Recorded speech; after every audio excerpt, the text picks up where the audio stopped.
Kulukudu sesingenile sesibuyile futhi sanamukela namhlanje siniphathele laphana bakwethu iy'ndaba ezimnandi laphana sizwa khona uNgizwe Mchunu, uNgizwe Mfoka Mchunu ebongela encuncoza encoma laphayana indlamlenze uKhuzani umfoka Mpungose esho ukuthi hhayi yona yombili le ayixabene uyamvuma nje ngobuhlakani nabo nangezinto ey'ningi anazo la emqondweni in terms of indlela acabanga ngayo nakho konke okunye le ndoda le yakwaMpungose leli qhawe leli eliy'phatha ngayo nangendlela elenza ngayo izinto.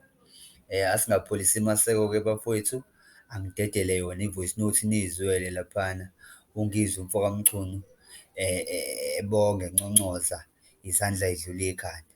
Nayi i-voice note.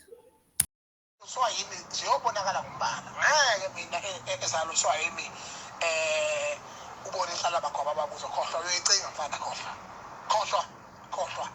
khohlwa yabona la umfana wami uyabona kanti oqeqeshwa yimi la angiqeqesha ngempela la angiqeqesha ngempela futhi ngiyamncoma kulokho akwenzile ngoba ukhombisile ukuthi ubani umshisi wempepho phela asibanga lutho naye khona bangazi ukuthi yini Skype kodwa yena uyasazi Skype kuyabonakala manje ukuthi hayi wayedlala zinto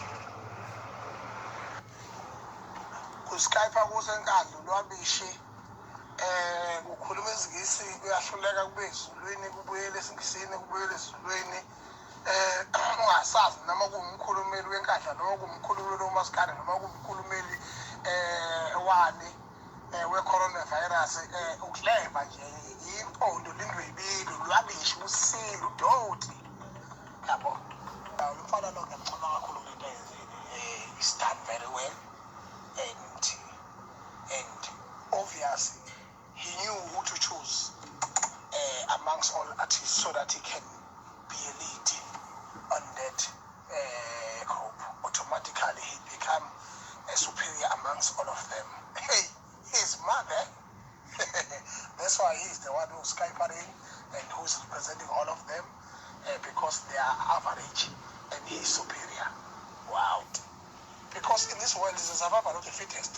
When you can say relevant during this crucial moment, you are a genius. Lockdown, coronavirus, the outbreak of the world, a national disaster. So you stay relevant and to become and to do something that is newsworthy